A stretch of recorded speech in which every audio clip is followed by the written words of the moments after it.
If you were a gifted kid who learned to hold your pee, your breath, and your emotions just to survive school, this episode is for you. Because sometimes the kids who look the most successful were the ones most in survival mode. Hey, NeuroSpicy fam, it's Austin Marie, and today we're talking about something that so many of us carry, often without even realizing it: school trauma. If you've ever flinched at the sound of a bell ringing or gotten panicky over the idea of being late, even as an adult, yeah, same. This episode is for the kids who couldn't sit still, the ones who got kicked out of class for needing movement, and it's also for the ones who got perfect attendance awards while quietly disassociating.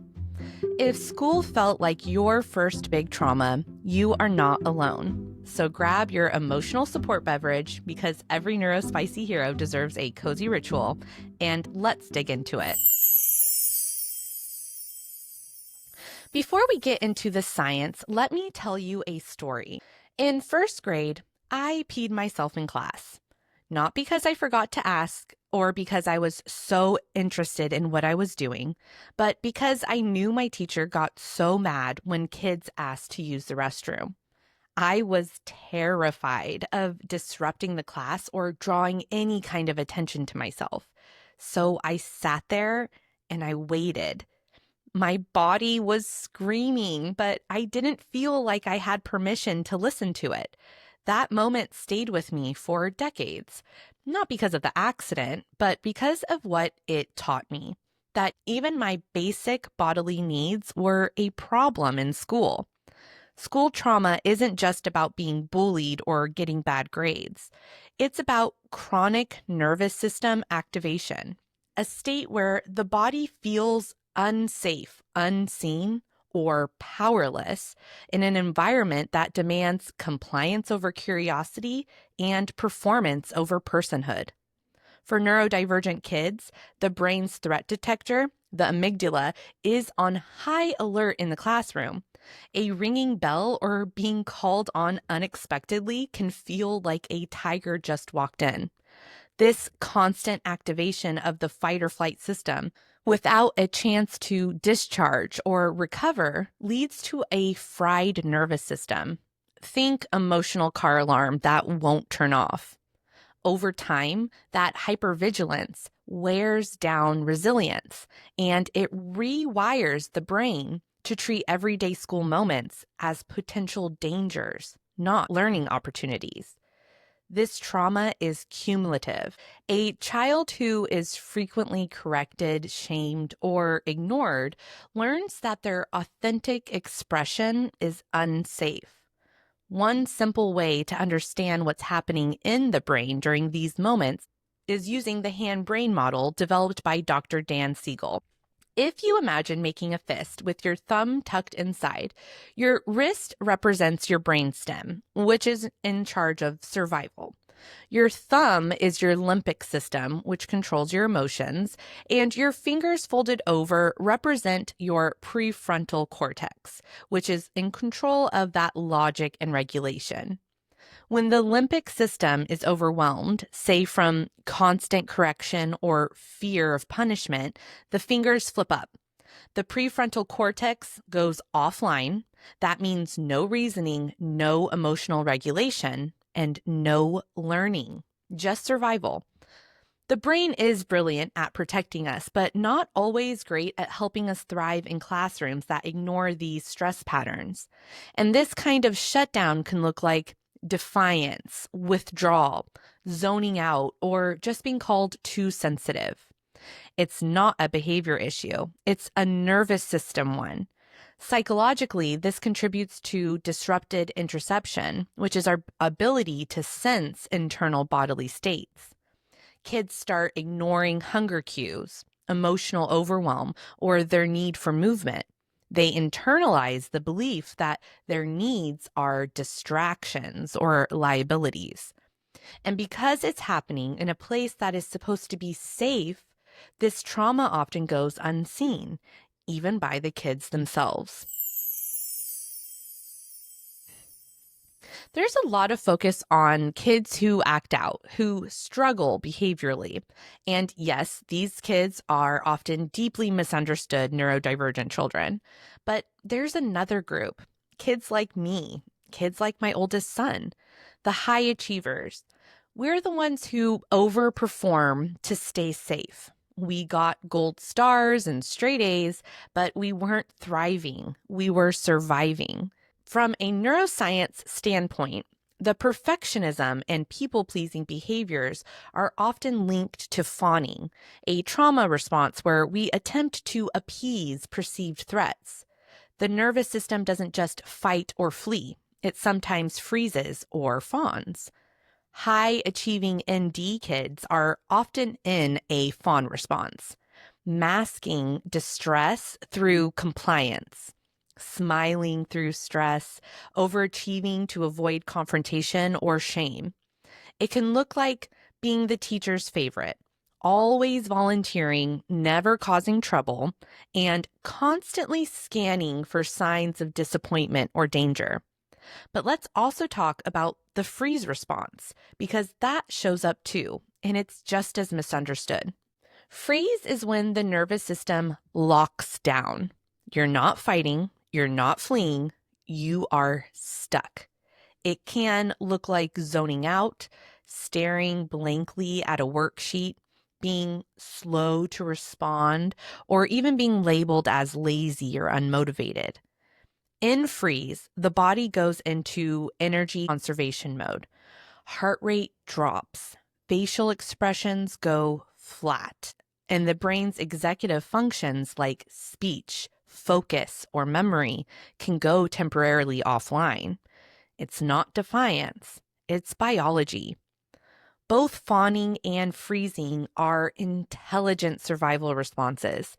But in a classroom that rewards speed, participation, and enthusiasm, these trauma responses are often punished or pathologized. We internal our worth as conditional, based on performance, praise, or being easy to manage.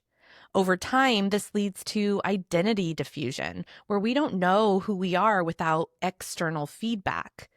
As adults, these patterns manifest as burnout, low self-worth, RSD, rejection-sensitive dysphoria, and difficulty making decisions without reassurance.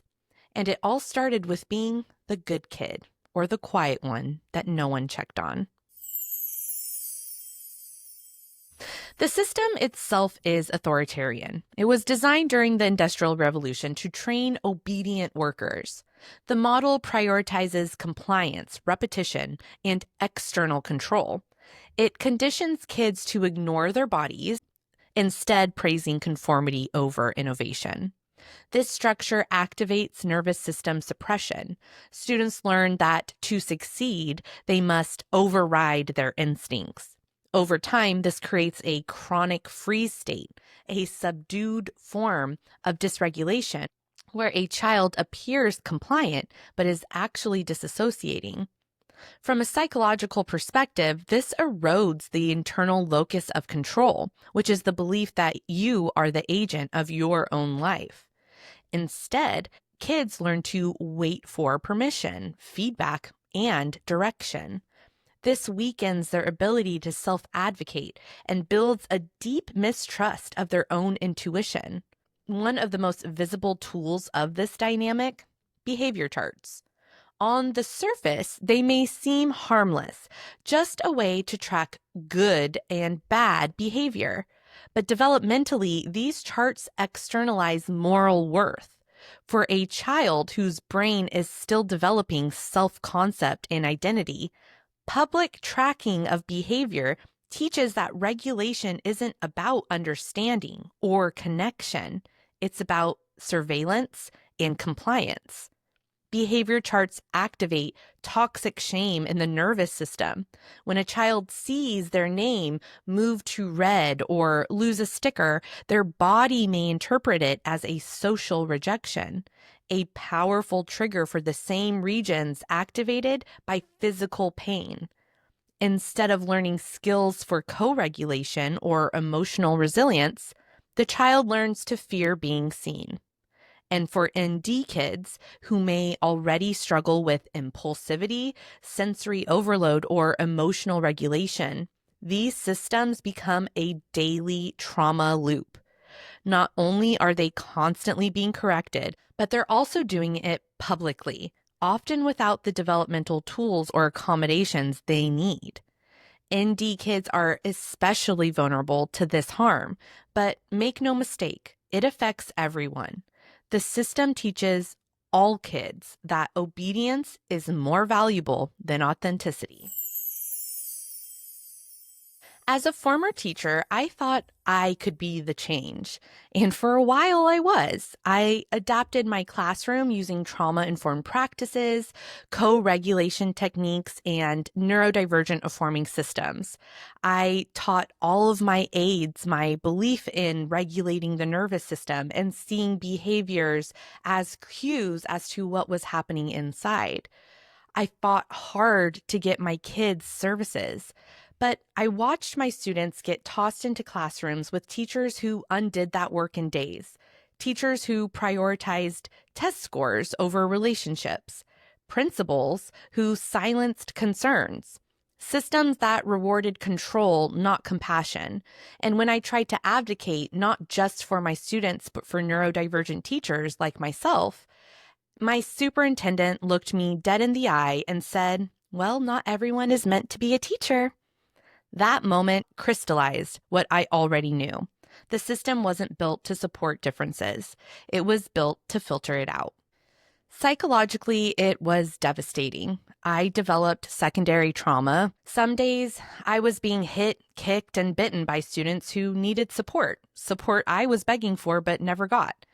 I wasn't traumatized by the kids. I was traumatized by the fact that the system refused to help them. I realized I was operating inside a machine that punished advocacy and rewarded silence. So I left because I couldn't call it education if it came at the cost of a child's dignity. My youngest is different.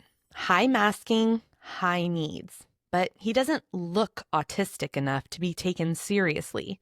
And I already see the toll school has taken on his nervous system. His teachers don't always notice the shutdowns, the withdrawal, the rigid behaviors, but I do. And the thing is, he's barely even been in school. His only experience has been a short period in time in preschool, and even in that window, I watched it happen. Other children ran away from him. Teachers isolated him, not because they gave him an official label, but because they outright dismissed what I was telling them, that this was autism, that his nervous system was overwhelmed, that what he needed was regulation, of being met with curiosity or support. We were met with dismissal. I was called to come pick him up over and over again, rather than having anyone help co-regulate him. Instead of being seen as a child in need of connection, he was treated like a disruption to be removed. I no longer try to fit him into a system that was never built for him. I've stopped asking how to help him succeed in school, and I started to ask myself how to help him feel safe in the world. From a nervous system standpoint, co-regulation and attunement at home can literally rewire a child's experience of safety. I focus on connection over performance and presence over productivity. And I've let go of that fantasy that school will do that for him. It means walking a lonelier, less socially sanctioned path, but it's the truest one. So what do? We start where the harm happened, in the body, in the nervous system, and in our inner narratives. First thing we can do is to reconnect with our inner child.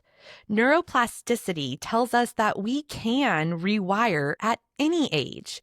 That means self-compassion practices, affirming mantras, and recreating self-learning experiences can heal internalized shame. Number 2, validate your child's reality. When we affirm their truth, we strengthen their interoception and emotional literacy. That lays the groundwork for resilience and self-trust. Number 3, prioritize nervous system regulation. Use tools like rhythmic movement, weighted blankets, breathing practices, and predictable routines to support baseline safety. Let the home be a safe base. Number 4, choose connection over compliance. Attachment theory shows us that secure relationships build resilience. A child in connection doesn't need to earn love through perfection. And number 5, get creative with education. We're not stuck. We can explore IEPs, hybrid schooling, micro schools, unschooling, or just being more involved.